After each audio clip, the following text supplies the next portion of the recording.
Welcome back to வரன் ரேட்ஸ். Cinema டிக்கெட்ல இருந்து இத்தனை கமல்ஹாசன் படங்களா? 35 டிராப்டு மூவிஸ் ஆஃப் கமல்ஹாசன். வா, 35 படம். இது எப்படி பாதி ஷூட்டிங் போய் நின்றுச்சா இல்லை அதில் பண்ணலாம் அப்படின்னு ரெடி ஆகிட்டு அதுக்கப்புறம் கைவிட்டாங்களா அப்படின்னு தெரில. டிஸ்கிரிப்ஷன் ஒன்று போட்டிருக்காரு, எனக்கு தெரிஞ்சு அதில் அதுவும் படிப்போம். 35 படம் நான் யோசிச்சு பாருங்களேன். இந்த மருதநாயகம் கூட அப்படி தானே, ஷூட்டிங்லாம் ஓரளவு பாதியில் போயிட்டு தான் அதுக்கப்புறம் ட்ராப் ஆகிடுச்சுன்னு நினைக்கிறேன். அது மாதிரி இப்பா ஆனால் பாதி வரைக்கும் ஷூட்டிங் போயிட்டு அப்புறம் நிற்கிறதுலாம் ரொம்ப கஷ்டமானது தான். ஏன்னா ஆல்ரெடி நிறையா செலவு பண்ணியிருப்பாங்க. அதெல்லாம் கொஞ்சம் கவலைக்குரிய விஷயங்கள் தான், கவலைக்கிடமான விஷயம்தான் அதெல்லாம். அதான் டிஸ்கிரிப்ஷன் ஒன்று போட்டிருக்காரு. 1970 1970 முதல் இன்று வரை கமல்ஹாசனால் தொடங்கப்பட்டு பாதியில் கைவிடப்பட்ட பிரம்மாண்டமான திரைப்படங்கள். பா, த தக் life star Ulaganayagan Kamal Haasan's dropped movies since 1970. A must watch for ஆண்டவர் கமல்ஹாசன் ஃபேன்ஸ். பார்க்கலாம், நம்மளும் ஒரு ஃபேன் தான், பார்க்கலாம். அவரோட இன்டர்வியூ கூட நான் ரீசெண்டாக பார்த்தேன். சுதீர் ஸ்ரீனிவாசன் நினைக்கிறேன், அந்த சேனல் பேர், பாட்காஸ்ட் நடத்துவார். அவரோட வீடியோலாம் செக் பண்ணி பாருங்கள். நானி அவரை பற்றிலாம் பேசியிருப்பார். அது ஒரு 1 hour கிட்ட வரும். அவரோட பாட்காஸ்ட்லாம் மட்டும் தான் இருக்கும். அதெல்லாம் செக் பண்ணி பாருங்கள், வேறு லெவலாக இருக்கும். ஓகே, அதான் 35னா ரொம்ப அதிகங்க. ஆனால் 1970 இப்போ வரைக்கும் போட்டிருக்காரு. எவ்வளோ வருஷமாக இருக்கு? 30, 20, 55 வருஷத்தில் 35 படம். ஓகே, வீடியோக்குள்ளே போகலாம். அதுக்கு முன்னாடி 500 சப்ஸ்கிரைபர்ஸ் நம்ம ரீச் பண்ணிட்டோம். அதுக்கான ஒரு அனௌன்ஸ்மெண்ட் வீடியோ ஆல்ரெடி நான் பப்ளிஷ் பண்ணியிருக்கேன். மறக்காமல் செக் பண்ணி பாருங்கள். டிஸ்கிரிப்ஷனில் லிங்க் இருக்கும், ஐ கார்டில் தரேன். இப்போ வீடியோ முடிஞ்சோடனே என் ஸ்க்ரீன்லேயும் வரும், செக் பண்ணி பாருங்கள். அது என்ன அனௌன்ஸ்மெண்ட் அப்படின்னா அந்த வீடியோவில் போய் மறக்காமல் செக் பண்ணி பாருங்கள். ஓகே, வீடியோக்குள்ளே போயிடலாம்.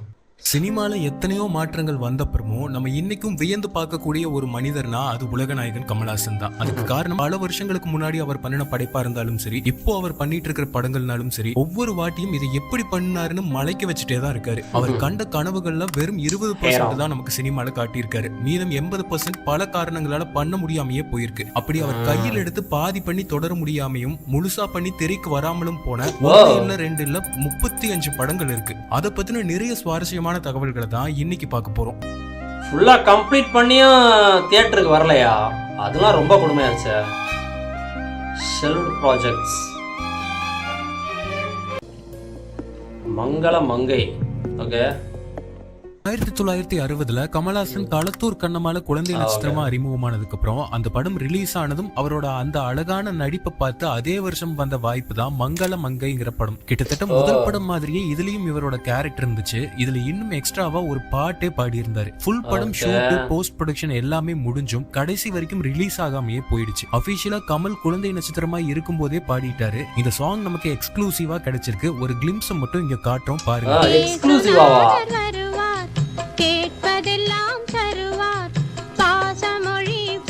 கமல் வாய்ஸா? இந்த குழந்தை வாய்ஸை பாருங்களேன், சமயம். மலையாள படமா?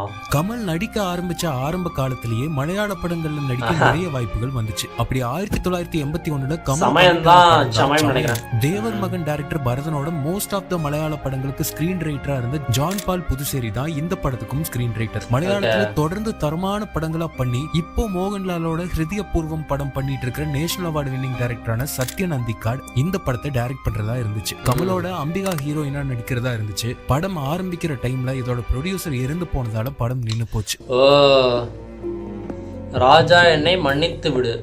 தமிழ்ல 1978 கமல்ஹாசன் ரஜினிகாந்த் வச்சு அவள் அப்படித்தான் கொடுத்த டைரக்டர் ருத்ரையா 1982 தொடங்கின அவரோட 3வது படம் ராஜா என்னை மன்னித்து விடு. கமல்ஹாசன் லீட் ரோல்லையும் அவரோட அண்ணன் சந்திரகாசன் படத்திலையும் அண்ணனாவையும், சுமலதா ஒரு ஹீரோயினாவும், சுஜாதா கமல் மனைவியாவும் பண்றதா படம் ஸ்டார்ட் ஆச்சு. சமாதானத்தை விரும்புற அண்ணனுக்கும் நக்சலைட் சிந்தனையோட இருக்கிற கமல்ஹாசனுக்கும் நடக்கிற முரண்பாடுகள் தான் இந்த கதை. தமிழ் தெலுங்கு பைலிங்குவலா 15 நாள் ஷூட்டிங் போயிட்டு நிறைய காரணங்களால படம் நின்னு போச்சு. இந்த படத்துக்காக இளையராஜா பண்ணின சாங்ஸ் எல்லாம் பின்னாடி வேற வேற படங்களுக்கு யூஸ் பண்ணியிருந்தாரு. ராஜா என்னை மன்னித்து விடு திரைக்கதையோட பாதிப்புல தான் 2 கைதிகளோட உரையாடலா விரும்பாண்டி பண்ணதா பின்னாடி கமல்ஹாசன் ஒரு இன்டர்வியூல சொல்லியிருக்காரு.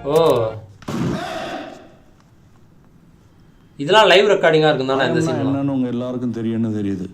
அது எனக்கு தெரியாது. அதான் என்னுடைய குத்தம். டாப் டக்கர்.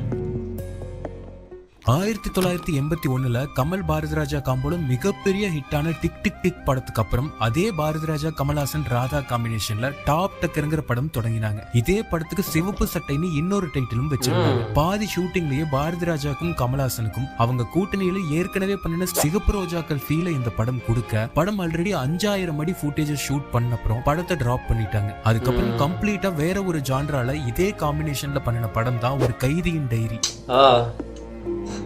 படம் அது மாதிரி சிகப்பு ரோஜாக்களமா இருக்குன்றவன அப்படியே மாத்திட்டாங்க போல. டைரக்டர் தேவானந்த் கமல்ஹாசன்ல வச்சு 80sல சைன் பண்ணின படம் தான் தோ தீவானே பியார் கே. கமலோட ஸ்மிதா பட்டேல், ரீனா ராய், பத்மினி கோலாப்பூர்னு நிறைய ஸ்டார்ஸோட தொடங்கின படம் டைரக்டருக்கு ப்ரொடியூசரோட ஏற்பட்ட கருத்து மோதலால படம் போச்சு. அந்த டைம்லாம் அடி கணக்கு தான் என்ன தன அடி ஷூட் பண்ணிருக்காங்க ரீல் அப்படின்னு. குரு எல்லாம் பண்ணின ஐவி சசி 83ல கமல்ஹாசன் விஜயா பண்டிட் நடிப்புல ஸ்டார்ட் பண்ணின ஹிந்தி படம் தான் ஜிகர். ப்ரொடக்ஷன் பிரச்சனைகளால பாதியிலேயே நின்னுச்சு படம். அதுக்கப்புறம் 5 வருஷம் கழிச்சு அதே ஸ்டோரியில கமலுக்கு பதிலா கோவிந்தாவை வச்சு பண்ணினாங்க. ஆனா படம் கடைசி வரைக்கும் ரிலீஸ் ஆகாமலே போச்சு. கபர்தார் நிறைய லாங்குவேஜ் படங்கள் இருக்கு. அந்த டைரக்டர் டி ராமராவ் 1984ல கமல், அமிதாப் பச்சன், ஸ்ரீதேவி, ஜெயபிரதான்னு பெரிய ஸ்டார் காஸ்டோட தொடங்கின படம் தான் கபர்தர். ஒரு டாக்டருக்கும் கொடூரமான வியாதியில பாதிக்கப்பட்டிருக்கிற நோயாளிக்கும் நடுவுல நடக்கிற கருணை கொலை சம்பந்தப்பட்ட ஒரு வித்தியாசமான கதை. இந்த படமும் நிறைய போர்ஷன்ஸ் முடிஞ்சதுக்கு அப்புறமா சில காரணங்களால ஸ்டாப் ஆயிடுச்சு. 6 வருஷம் கழிச்சு மறுபடியும் படத்தை தொடங்க பிளான் பண்ணாங்க. ஆனா 1990ல கமல்ஹாசனுக்கு இருந்த கமிட்மெண்ட்ஸ் காரணமா படத்தை பண்ண மறுத்துட்டாரு. இத்தனை வருஷம் கழிச்சு 1984ல படம் நின்னு போக இருந்த காரணத்தை ரீசெண்டா ஒரு இன்டர்வியூல டைரக்டர் பாக்யராஜ் ரிவீல் பண்ணியிருக்காரு. கதைப்படி கமல்ஹாசன் சாகணும், டெத் ஆனதான் அந்த கதை நிற்கும். அப்படி டெத் ஆயிருச்சு அப்படின்னா அமித் கேரக்டர் ஒண்ணுமே இல்லை, அமிதாப் பச்சன் கேரக்டர் ஒண்ணுமே இல்லை அப்படின்னு கமலுக்கு மட்டும்தான் பேர் வரும். அது சாகடிக்காம வச்சு பண்ணி ஏதாவது பண்ணலாம் அப்படின்னா கதை நல்லா இருக்காது. படமா படத்துக்கு வெயிட் ஏறாது. அதுக்கு என்னங்க பண்றது, கதை என்ன தேவைப்படுதோ அதுதான் பண்ண முடியும். ஹிட் ஆகும் அப்படின்னு சொல்லி தெரியும். ஆனா அவருக்கு அமிதாப் பச்சனுக்கு பேர் இருக்காது, கமல் அவர்களுக்கு மட்டும்தான் நல்ல பேர் கிடைக்கும் அப்படின்னா அப்ப அமிதாப் ஐம் சாரி அப்படின்ட்டாரு. இவ்வளவு வருஷமா என் கேரியர்ல இவ்வளவு நல்ல பேர் எடுத்து வச்சிருக்கேன். இப்போ இங்க இருக்கிற நடிகர்களோடு இல்லை, அங்கிருந்து சவுத் இந்தியன் ஒருத்தர் அவர் பெட்டரா இருக்கு அப்படின்னு சொல்லி ஒரு படத்துக்காக நான் என்னுடைய இத்தனை நாள் என்னுடைய கேரியரை நான் மிஸ் பண்ண முடியாது. இப்படி சவுத் ஸ்டார்ஸ் பார்த்து மிரள்ற அளவுக்கு அப்போவே நம்ம உலக நாயகன் ஒரு இமேஜ் கிரியேட் பண்ணி வச்சு கமல் சாகணும், ஆனா செத்தா கமல் தான் பேசப்படுவாருன்றதுனால அமிதாப் பச்சன் மறுத்துட்டாராம். பழைய பொருளாதாரம் டைரக்டரும் நாயகனோட ப்ரொடியூசருமான முக்தா ஸ்ரீனிவாசன் மிட் 80sல உலகத்தையே திரும்பி பார்க்க வச்ச காட் ஃபாதரை தமிழ்ல பண்ண பிளான் பண்ணி அதுல சிவாஜி கணேசன், கமல்ஹாசன், அமலாவை காஸ்ட் பண்ணியிருந்தாரு. இந்த கதையில சிவாஜி கேரக்டருக்கு அதிக முக்கியத்துவம் கொடுத்தும் கமல் கேரக்டருக்கு வலுவில்லைன்னு கமல்ஹாசனோட மென்டர் அனந்து ஃபீல் பண்ண இதை டிராப் பண்ணிட்டாங்க. இன்கேஸ் இது நடந்திருந்தா தேவர் மகனுக்கு முன்னாடியே நடிகர் திலகம் உலகநாயகனோட காம்பினேஷன்ல படம் வந்திருக்கும். இது டிராப் ஆனதும் அதுக்கப்புறம் கமல் ரெஃபர் பண்ணி மணிரத்னம் உள்ள இதே டேட்ஸ்ல பண்ணின படம் தான் நாயகன்.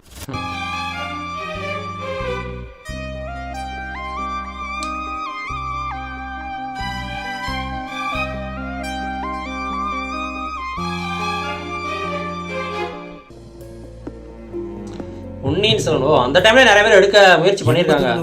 சொல்லுவாங்களே கமல்ஹாசனும் முதல் முறையா பொன்னியின் செல்வன் நாவல படமா பண்ண பிளான் பண்ணாங்க. பிசி ஸ்ரீராம் கேமரா ஒர்க்கும் இளையராஜா மியூசிக்லயும் பண்ண பட வேலைகள் ஸ்டார்ட் ஆச்சு. கமல்ஹாசன் வந்தியத்தேவனாவும் கூட சத்யராஜ், பிரபு, ஸ்ரீதேவி, ரேகா எல்லாம் ஆன்போர்ட் ஆனாங்க. ஆனா அவங்க எதிர்பார்த்ததை விட அதிக பட்ஜெட் போகும்னு அப்போவே ஸ்டாப் பண்ணிட்டாங்க. பின்னாடி சில வருஷங்கள் கழிச்சு எழுத்தாளர் கி ரங்கராஜன் ஸ்கிரீன் பிளே பண்ண இதே பொன்னியின் செல்வன் 40 பார்ட் டிவி சீரீஸா பண்ண வேலைகள் நடந்து அதுவும் தொடராமையே போச்சு. டிவி சீரிஸ் ஆற எடுக்க ட்ரை பண்ணிருக்காங்க. அதிவீர பாண்டியன் 90கள்ல கங்கை அமரன் டைரக்ஷன்ல அதிவீர பாண்டியன் அப்படிங்கிற ஒரு படத்தை ஸ்டார்ட் பண்ணினாங்க. முழுக்க ஜல்லிக்கட்டை பேஸ் பண்ணின இந்த படத்துல கமல்ஹாசனோட ஐஸ்வர்யா பாஸ்கரன் லீட் ரோலா பண்றதா இருந்துச்சு. பட் இதே நேரத்துல பண்ணப்பட்ட தேவர் மகனும் ரூரல் படமா இருந்ததால இந்த படத்தை டிராப் பண்ணிட்டாங்க. இந்த அதிவீர பாண்டியன் படத்துக்காக பண்ணின பாட்டு தான் தேவர் மகன்ல சாந்து பொட்டு பாட்டு. இந்த ஐடியாவே கங்கை அமரன் கொடுத்ததுதான் பின்னாடி ஒரு இன்டர்வியூல கமல்ஹாசன் சொல்லியிருக்காரு. சாந்து பட்டு ஒரு சந்தன பட்டு எடுத்து வச்சுக்கம்மா கண்டேன்ஸ் இதை மலையாளத்துல 2 நேஷனல் அவார்டு வின்னரான டைரக்டர் பாலச்சந்திர மேனன் டைரக்ஷன்ல அங்க பெரிய ஹிட்டான அம்மாயினே சத்தியம்ங்கிற படத்தை தமிழ்ல பண்ண ஸ்டார்ட் பண்ணாங்க. கமல்ஹாசனோட எஸ்பிபியும் சேர்ந்து நடிக்கிறதா ஆரம்பிச்ச படம் இது. ஆனா டைரக்டரோட ஏற்பட்ட கிரியேட்டிவ் டிஃபரன்சஸால படம் டிராப் ஆச்சு. இதுக்கப்புறம் இதே வருஷத்துல அவ்வை சண்முகி படத்தை ஸ்டார்ட் பண்ணாரு கமல்ஹாசன். உன் கை என் கையில, ஆனா முடிவு உன் கையில. எனக்கு ஒன்றும் அவசரம் இல்லை, நான் வெயிட் பண்றேன். But the ball is in your court.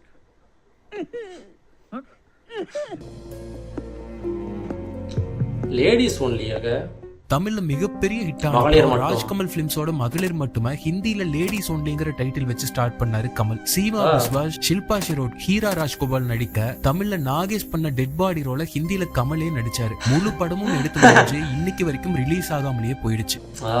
முழு படம் வருதுண்ணா. சில மகளிர் மட்டும் அந்த ஊர்வசியை பத்தி ஒரு சாங் அதெல்லாம் சொல்லியிருந்தாரு.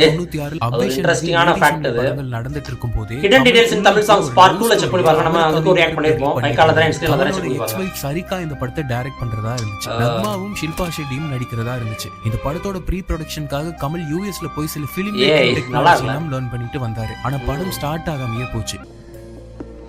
மருதநாயகம் இதத்தான் நிறைய பேர் கேட்பாங்க இன்டர்வியூ. ராஜ்கமல் பிலிம்ஸ் மற்றும் கமல்ஹாசனோட கனவு படம் மருதநாயகம். கமலோட சுஜாதா கோ-ரைட்டரா இந்த படத்துக்கு ஒர்க் பண்ணினாரு. 1991ல ப்ரீ ப்ரொடக்ஷன் ஸ்டார்ட் பண்ணி 1997ல டெஸ்ட் ஷூட் பண்ணி அக்டோபர் மாசம் சென்னை எம்ஜிஆர் பிலிம் சிட்டில மிக பிரம்மாண்டமான லான்ச்சோட படத்தை ஸ்டார்ட் பண்ணாங்க. முகமது யூசுப் கானோட பயோபிக்கா இந்த படத்தை பண்றதா சுஜாதா சொல்லி இருந்தாரு. ஃபர்ஸ்ட் டைம் கம்ப்யூட்டர் யூஸ் பண்ணி ஸ்கிரீன் பிளே எழுதுனது மருதநாயகமுக்கு தான். French screen writer Jean Claude Carriere, Ananthu, வரலாற்றாளர் முத்தையா, கவிஞர் புவியரசு, ஞானக்கூத்தன்னு அத்தனை பேர் இந்த கதைக்காக ஒர்க் பண்ணினாங்க. இந்திய சினிமா அது வரைக்கும் பார்க்காத பட்ஜெட் 80 கோடி இந்த படத்துக்காக எஸ்டிமேட்டட் பட்ஜெட்டா இருந்துச்சு.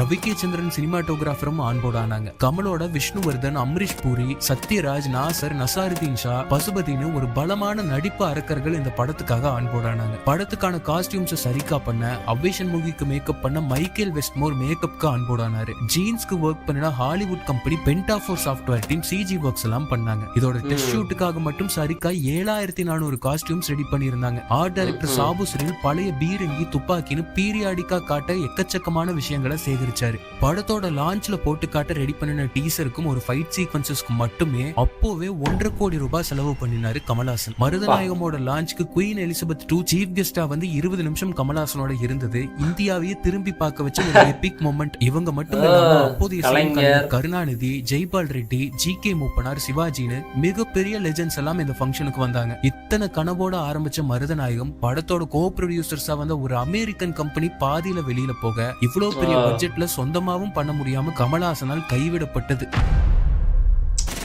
இந்த படம் வருமா வராதான்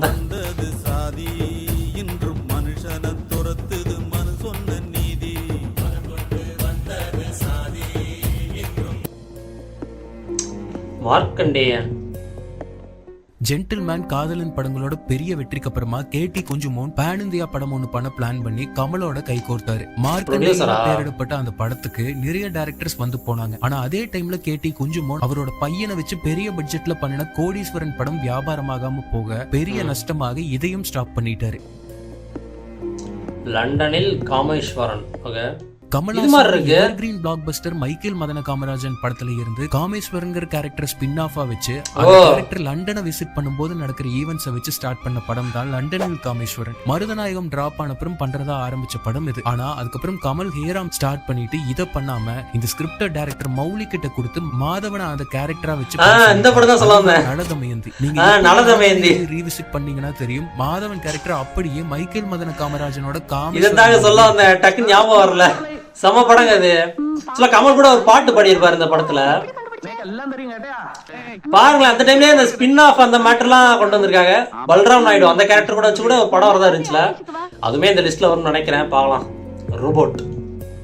ஆமா இது சங்கர். நாயக் ஹிந்தில முடிஞ்சதும் பேன் இந்தியா லெவல்ல கமல்ஹாசனோட கைகோர்த்து ஸ்டார்ட் பண்ணப்பட்ட படம் தான் ரோபோட். பிரீத்தி சிந்தா இதுல ஹீரோயினா கமிட் ஆனாங்க. ஃபியூச்சரிஸ்டிக்கா 2200வது வருஷம் நடக்கிற கதையா அப்போ ஸ்கிரிப்ட் இருந்துச்சு. இதுக்கான போட்டோ ஷூட் எல்லாம் முடிஞ்சதுக்கு அப்புறம் கமலுக்கும் சங்கருக்கும் ஸ்டோரியில நடந்த சில கருத்து மோதலால படம் மேற்கொண்டு போகல. சங்கர் பாய்ஸ் படத்தை ஸ்டார்ட் பண்ணிட்டாரு. ரொம்ப வருஷம் கழிச்சு ஸ்கிரிப்ட்ல நிறைய சேஞ்சஸோட சூப்பர் ஸ்டார் வச்சு இதே ஸ்டோரியில எந்திரன் வந்துச்சு. சில நலத மைனி அந்த படம் யாரும் பார்க்கணும்னா செக் பண்ணி பாருங்க, வேற நல்லா இருக்கும். முடிஞ்சதுக்கு அப்புறம் ஃபன்னா இருக்கும், எமோஷனலா இருக்கும். பிஎல் தேனப்பன் ப்ரொடக்ஷன்ல ஸ்டார்ட் பண்ணப்பட்ட படம் நரன். மனுஷனுக்கும் பீஸ்டுக்கும் இடையில நடக்கிற ஸ்டோரினும் இந்த படத்துல கமலோட கெட்டப்பே யாருமே எதிர்பார்க்காத மாதிரி இருக்கணும் கே.எஸ். ரவிக்குமார் அப்போ சொல்லியிருந்தாரு. பேன் இந்தியா படமா அப்போவே இதை பிளான் பண்ணி அமிதாப் பச்சன் ஒரு முக்கியமான ரோலுக்கு நடிக்க வைக்கவும் பிளான் பண்ணாங்க. பட்ஜெட் இஷ்யூவால இது நடக்காம போய் இதே டீம் ஒரு சின்ன பட்ஜெட் வச்சு அடுத்து பண்ண படம் தான் பஞ்சதந்திரம். அப்படியே அவ்வளவு கான்ட்ராஸ்டா இருக்கு பாருங்களேன். ஒண்ணு எடுக்க நினைக்கிறாங்க, அது வரலையா, டக்குன்னு அப்படியே அதுக்கு ஆப்போசிட்டா வேற ஒண்ணு பண்ணிடுறாங்களே.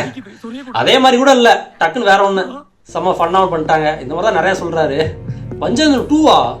பஞ்சதந்திரம் மேக்கிங் டைம்லயே இதுக்கான சீக்வல் ஸ்டோரியை கமலும் கே.எஸ். ரவிக்குமாரும் பிளான் பண்ணிட்டாங்க. இந்த 5 பேரோட மனைவிகளும் அவங்களுக்கு எதிராக எடுக்கிற ரிவெஞ்ச் தான் பஞ்சதந்திரம் 2வோட ஸ்டோரி. ஆனா கமல்ஹாசன் மற்றும் மத்த ஆக்டர்ஸோட டேட் சரிவர கிடைக்காததால படத்தை டிராப் பண்ணிட்டாங்க. 2015 டைரக்ஷன்ல இதே சீக்வல் பண்ண வேலைகள் ஆரம்பிச்சு மறுபடியும் நின்னு போச்சு. கமல்ஹாசனோட இன்னொரு கனவு படம் இந்த மூ. 2002 கமல் டைரக்ஷன்ல Mani Ratnam and Singeetam Srinivasa Rao co direct பண்ண இந்த மூ படத்துக்கான ப்ராசஸ் தொடங்குச்சு. ரஷமோன் எஃபெக்ட்ல இதுக்கான ஸ்கிரீன் பிளே பண்ண பிளான் பண்ணாங்க. ஆனா இதே மாதிரி 3 இன்டர்பிரேஷன் ஆஃப் சேம் இன்சிடென்ட்ங்கற மணிரத்னம் ஆயுத எழுத்து ஸ்டார்ட் பண்ணதால மணிரத்னம் இதுல இருந்து வெளியே போனாரு. அதுக்கப்புறம் கமல்ஹாசனும் இதை டிராப் பண்ணிட்டு சிமிலர் ஐடியாவை வச்சு பண்ண படம் தான் Virumandi. Matrix, Lord of the Rings எல்லாம் பண்ணின பேரி ஆஸ்போன் 2012 இந்த படத்தை ட்ரிபிள் இம்பாக்ட்னு ஹாலிவுட்ல பண்ண ஸ்டார்ட் பண்ணாரு. கமல்ஹாசனோட ஹாலிவுட் டெபியூட்டா அமைய வேண்டிய படம் இது, ஆனா இதுவும் டிராப் ஆச்சு. பேரி ஆஸ்பான் ஒரு பெரிய தயாரிப்பாளர், Lord of the Rings, Matrix போன்ற படங்களை தயாரித்தவர். படம் என்னுடைய கதையாக இருக்க வேண்டும் என்று அவர் விரும்பியதால் என்னுடைய கதை ஒன்றை அவர் தேர்வு செய்திருக்கின்றார். அது கதை கருதான். அதை வைத்துக்கொண்டு என்னையே எழுத வேண்டும், ஒரு ஹாலிவுட் எழுத்தாளருடன் தேவைப்பட்டால் கலந்தாலோசிக்க வேண்டும் என்று சொல்லி இருக்கிறார். கண்டிப்பாக நான் நடிக்கிறேன் என்பது உறுதியாக இருக்கிறது. இயக்குனர் பதவியும் என நானே செய்ய வேண்டுமா என்பதை யோசித்துக் கொண்டிருக்கிறேன். அவர் செய்தால் நன்றாக இருக்கும் என்று பேசிக் கொண்டிருக்கிறோம். கமல் இன்னுமுமே இந்த ஸ்கிரிப்ட் படமா பண்றதா பிளான்ல இருக்கிறதா ஒரு இன்டர்வியூல சொல்லியிருக்காரு. அவ்வளோ பாசிட்டிவா இருந்திருக்கு, ஆனா பண்ண முடியல. பாசிட்டிவ் சைன்ஸ்ல நிறைய இருக்கு. 2004 கமல்ஹாசனும் சிங்கீதம் ஸ்ரீனிவாசராவும் சேர்ந்து கிருஷ்ணலீலாங்கிற படத்துக்கு ப்ரீ ப்ரொடக்ஷன் வேலைகளை ஆரம்பிச்சாங்க. கிருஷ்ணதாசன் அவனோட வாழ்க்கையில வர ஒரு பொண்ணோட கதையை காமெடி என்டர்டெய்னர் பிளான் பண்ணியிருந்தாங்க. கமல்ஹாசன் சிங்கீதம் ஸ்ரீனிவாசராவ் கூட்டணியில முன்னாடியே வந்து அபூர்வ சகோதரர்கள், மைக்கேல் மதன காமராஜன் மாதிரியே ஒரு பிளேவர்ல இந்த படத்தை பண்ண பிளான் பண்ணாங்க. கமலோட அபிராமி, கௌதமி, ரோகிணி, வினோதினி, கவுண்டமணி, வடிவேலு, செந்தில், விவேக், சிட்டி பாபு, லண்டன்ல இருந்து 2 புது நடிகைகள்னு பெரிய ஸ்டார் காஸ்டோட சில காரணங்களால கைவிடப்பட்டு சிங்கீதம் ஸ்ரீனிவாசராவ் கமல் கூட்டணியில பின்னாடி மும்பை எக்ஸ்பிரஸ் பண்ண ஸ்டார்ட் பண்ணிட்டாங்க. இந்த படம் நான் பார்த்ததுல நான் பசுபதி கூட இருப்பாரு, ஏதோ டயலாக்லாம் நான் பார்த்திருக்கேன். 2004 ரமேஷ் அரவிந்தோட டெபியூ டைரக்ஷன்ல கமல்ஹாசன் ஸ்டோரியில ஸ்டார்ட் பண்ணப்பட்ட ஒரு காப் த்ரில்லர் தான் கேஜி. தமிழ்நாடு, கர்நாடகால பெங்களூர்ல நடக்கிற இந்த ஸ்டோரியில ஃபீமேல் லீடே இல்ல. ஆனா அதே நேரத்துல டைரக்டர் சரணோட வசூல் ராஜா MBBS ஓட நரேஷனை கேட்டு இம்ப்ரெஸ் ஆகி இதை டிராப் பண்ணிட்டாரு கமல்ஹாசன். இவரோட வீடியோ தான் டைரக்டர் ஷரண் ஷேர் பண்ணிருந்தாரு. ஆபீஷியல் ரீமேக் தான் வசூல் ராஜா MBBS.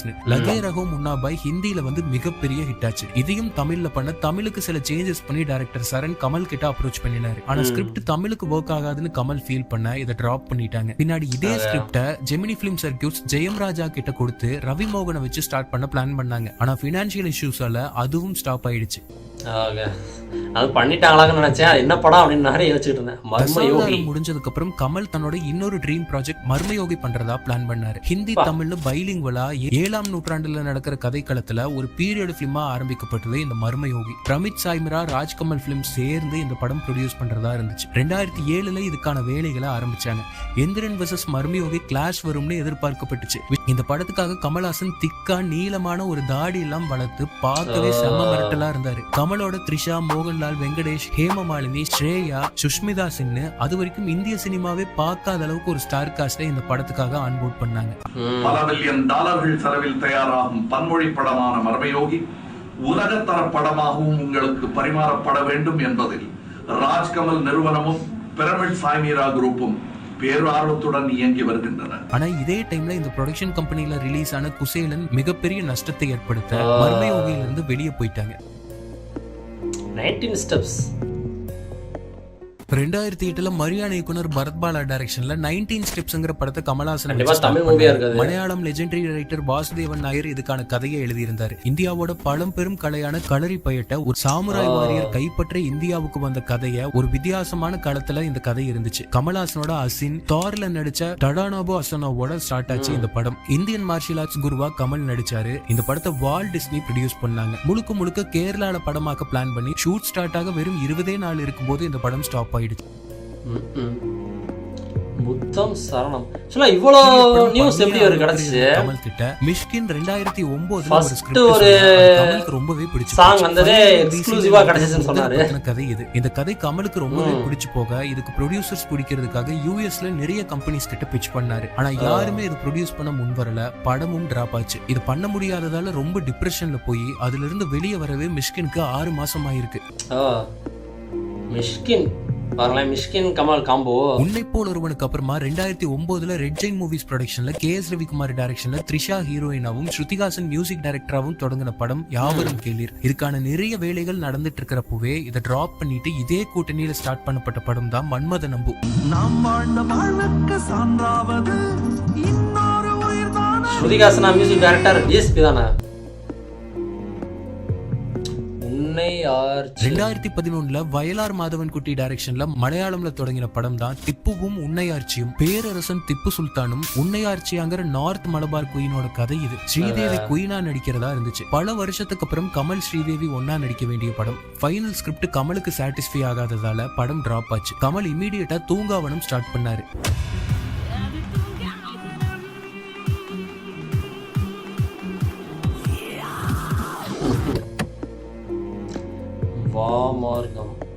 மருதநாயகம் மர்மயோகி வரிசையில கமலே எழுதி எடுக்கணும்னு வச்சிருந்த இன்னொரு கனவு கதை வாம மார்க்கம். வாம மார்க்கம் என்பது என்னுடைய இன்னொரு கதை.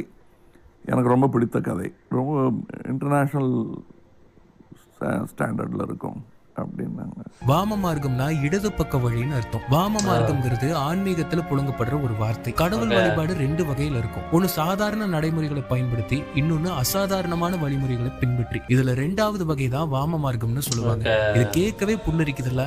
கமல்ஹாசன்ங்கிற ஒரு கலைஞன் மட்டும் தான் நம்ம தமிழ் சினிமாவை பல வருஷம் இந்த மாதிரி கதைகளால நம்மளை முன்னோக்கி கொண்டு போயிட்டே இருக்காரு. இந்த கதைகள்லாம் வந்திருந்தா யோசிச்சு பாருங்களேன்.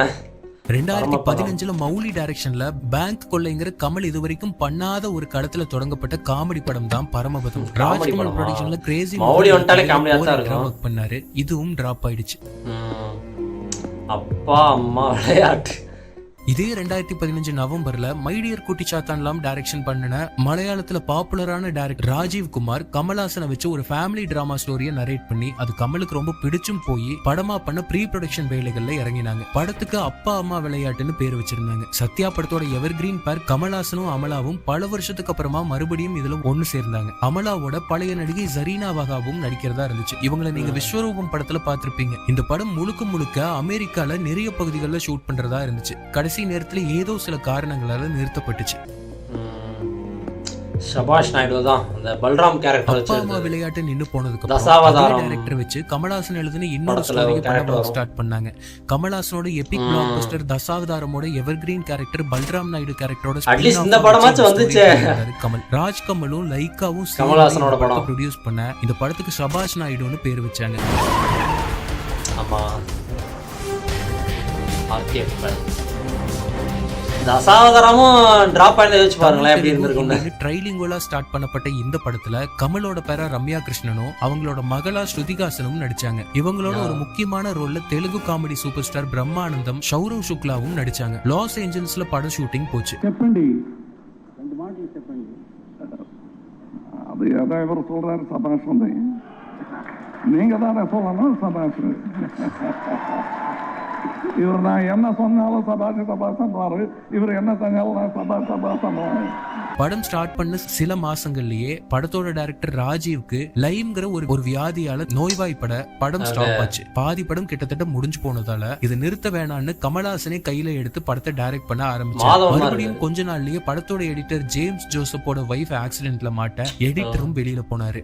அடுத்த சில நாட்கள்ல கமல்ஹாசன் மாடியில இருந்து கீழே விழ கால் பிராக்சர் ஆகி ஷூட் நின்னு போச்சு. கமலுக்கு ரெக்கவர் ஆகுறதுக்குள்ள கமலோட அப்போ கூட இருந்த கௌதமி செப்பரேட் ஆனாங்க. கௌதமி சபாஷ் நாயுடுவோட காஸ்டியூம் டிசைனரா ஒர்க் பண்ணிட்டு இருந்தாங்க. அடுத்த சில நாட்கள்ல கமல்ஹாசனோட அண்ணனான சந்திரஹாசன் இருக்க 80% முடிக்கப்பட்ட படம் ஃபுல்லாவே ஸ்டாப் ஆச்சு. தொடர்ந்து கமலோட அரசியல் வருகை, இந்தியன் டூனு, சபாஷ் நாயுடுவோட மீதமுள்ள பகுதிகள் ஷூட்டுக்கு போகாமையே கிடப்புல போட்டாங்க. இந்த பல்ராம் நாயுடு கேரக்டருக்கு மக்கள் கிட்ட இருக்கிற எதிர்பார்ப்புக்கு மிச்சம் இருக்கிற 20% வேலைகளை முடிச்சு இப்போ ரிலீஸ் பண்ணாலும் கண்டிப்பா பிளாக் பஸ்டர் ஹிட் ஆகும். எவ்வளவு விஷயம் நடந்துருக்கு பாருங்களேன். சரிகா தானே இதுக்கு முன்னாடி கமல்ஹாசனோட ஒய்ஃபா இருந்தவங்களும் காஸ்டியூம் டிசைனர் இருந்திருக்காங்க. அதுல ஒரு படம் மட்டும் விதிவிலக்கு. சரிகாவா சாரிகா வேட்டையாடு விளையாடு ஜிவிஎம்மோட எப்பிக்கான இந்த கௌதமி இந்த படத்துக்கு ஸ்டோரியை 2020 முடிச்சு கமலுக்கு நரேட் பண்ணியிருந்தாரு. இந்த சீக்வல்ல ராகவன் ஆராதனவோட அவங்களோட டீனேஜ் டாட்டரும் இருக்கிற மாதிரியான ஸ்டோரி. வேல்ஸ் பிலிம் இன்டர்நேஷனல் ப்ரொடக்ஷன்ல 2020 எண்டிங்ல ஸ்டார்ட் ஆக வேண்டிய படம் கமல்ஹாசனோட அடுத்தடுத்து இருந்த கமிட்மெண்ட்ஸால ஸ்டார்ட் பண்ண முடியாமலேயே போச்சு. ஜிவிஎம் அடுத்து எப்போ கமல்ஹாசனோட கால் ஷீட் கிடைச்சாலும் இந்த படத்தை ஸ்டார்ட் பண்ண ரெடியா இருக்காரு. எனக்கு ஒன்னு பிடிச்சிருக்குன்னு சொன்ன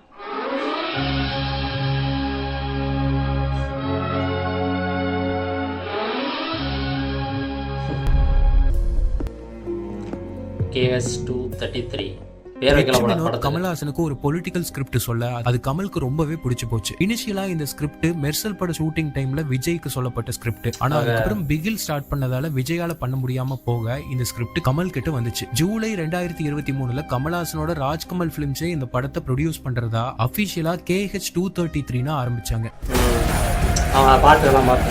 இந்த படம் தான் இப்ப விஜய் பண்றாரு ஜனநாயகன் அப்படின்ற மாதிரிலாம் இருக்கு. செப்டம்பர்ல ஆரம்பிச்சது. இந்த படத்துக்காக ஒரு மாசம் கமல் கன் ட்ரைனிங் எல்லாம் எடுத்தாரு. ஆனா அதுக்கப்புறம் ஜனவரியில இந்த படம் டிராப் ஆகி திரும்பவும் இதே ஸ்கிரிப்ட் விஜய்க்கு போயிடுச்சு. தலைவன் இருக்கின்றான் நவம்பர் 2008 கமல்ஹாசனோட பல நாள் கனவு படமான தலைவன் இருக்கின்றானோட ஸ்டோரியை எழுதி முடிச்சு அவரே டைரக்ட் பண்ண வேலைகளை தொடங்கினாங்க. சன் பிக்சர்ஸும் ஜெமினி பிலிம் சர்க்கியூட்ஸும் இணைஞ்சு இந்த ஆக்ஷன் அட்வென்ச்சர் படத்தை ப்ரொடியூஸ் பண்றதா இருந்துச்சு. கமல்ஹாசனோட முக்கியமான கதாபாத்திரங்கள்ல வெங்கடேஷ், மோகன்லால், ரிஷி கபூர்னு பேன் இந்தியா படமா ஸ்டார்ட் பண்ணாங்க. த்ரிஷாவும் ஸ்ரேயாவும் முக்கியமான ரோல்ஸ்ல நடிக்கிறதா இருந்துச்சு. ஜெமினி பிலிம்ஸ்க்கும் சன் பிக்சர்ஸ்க்கும் ஏற்பட்ட மோதலால பட வேலைகள் பாதியிலேயே ஸ்டாப் ஆச்சு. இதே ஸ்கிரிப்ட் கமல்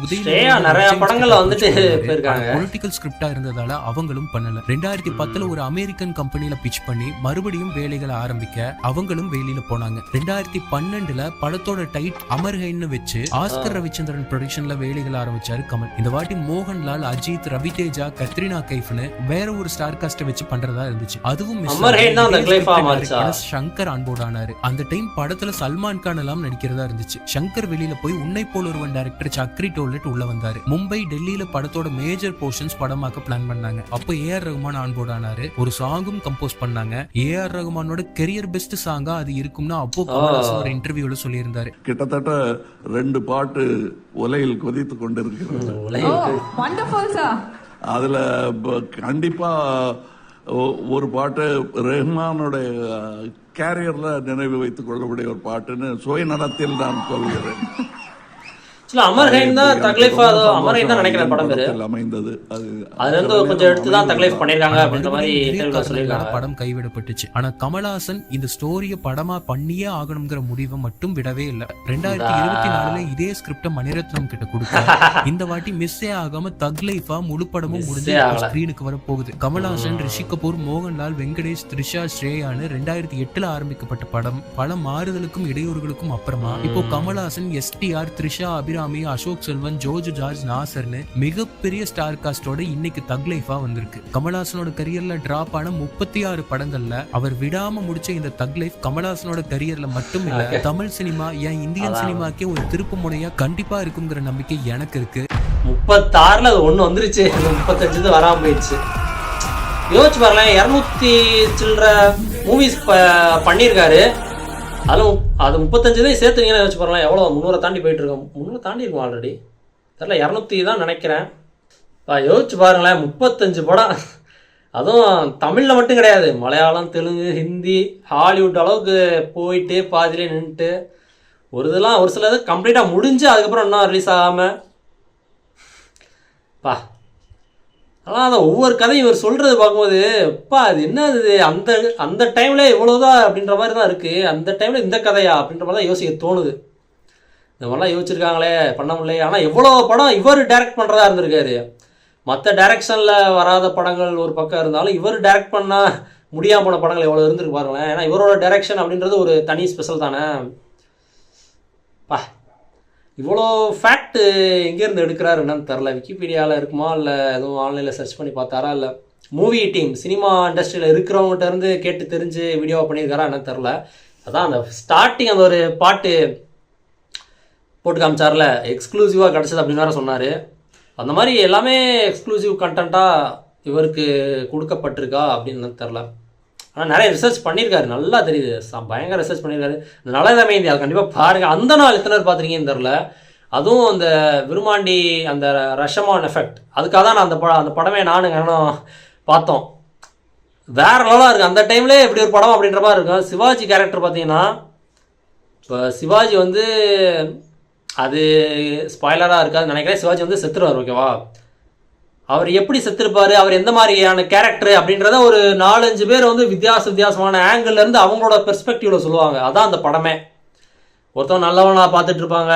இப்போ நான் வந்து ஒருத்தவங்க நல்லவனாக தெரிவேன், இன்னொருத்தவங்க கெட்டவனாக தெரிவேன், இன்னொருத்தவங்க வந்து ஒரு பைத்தியம் மாதிரி கூட தெரியலாம், இன்னொருத்தவங்களுக்கு வந்துட்டு இன்னுமே ரொம்ப மோசமானவன் அப்படின்ற மாதிரி கூட நினச்சி பார்க்கலாம். ஸோ அந்த மாதிரி இருக்கும்ல, அந்த மாதிரி சிவாஜி பற்றி ஒரு 4-5 பேர் வந்து சொல்லுவாங்க, அவர் இப்படி அப்படின்ற மாதிரி. அதுக்கு வந்து ஒரு கதை போயிட்டு இருக்கான். அந்த படம் சூப்பராக இருக்கும், ஆனால் மறக்காம செக் பண்ணி பாருங்கள். ஆனால் லாஸ்ட்டாக சிவாஜி இப்படின்ற மாதிரி அவங்கள ரிவீல் பண்ணுவாங்க, எப்படி செத்தாரு எதனால் அப்படின்ற மாதிரி. ஏன்னா ஸ்டார்டிங்கே செத்துட்டாருன்னா ஒரு வீட்டில் வேலை பார்க்குற ஒருத்தர் தான் ஓடி வந்துட்டு இருப்பார் அந்த படத்தில். அந்த நாள் அதுக்கப்புறம் தான் அதுவுமே அந்த ஜாப்பனீஸ் படம் வந்து ரஷமான், அது இந்த மாதிரி ஒரு கான்செப்டில் எடுக்கப்பட்ட படம் தான். ஸோ அதே அந்த படம் பேரே இது ஒரு ரஷமான் எஃபெக்ட் அப்படின்ற மாதிரி கொண்டு வந்துட்டாங்க. அதில் வந்த படங்கள் தான் அந்த நாள், விருமாண்டி, அது மாதிரி நிறைய படங்கள் இருக்குது. 12 Angry Men ஹாலிவுட்டில் ஒரு படம் இருக்கும். ஸோ அதான் நிறைய படங்கள் இருக்குது, செக் பண்ணி பாருங்கள். இதெல்லாம் கமல்ஹாசன் அப்பா, இந்த மருதநாயகம்லாம் வருமா இன்னும் கேள்விக்குறியாக தான் இருக்குது. நிறைய படங்கள் வரணும் அப்படின்னு ஆசை இருக்குது. ஆனால் இப்போ பண்ண முடியுமா? இப்போ ஏன்னா அவர் வயசு ஆயிடுச்சு, அதே அந்த எனர்ஜியோட பண்ண முடியுமா? இல்லை வேற ஒரு ஆக்டர்ஸை வச்சு வேற ஒரு ஆக்டர்ஸ்லாம் காஸ்ட் பண்ணி இவர் டைரக்ட் பண்ணால் இன்னும் நல்லா தான் இருக்கும்.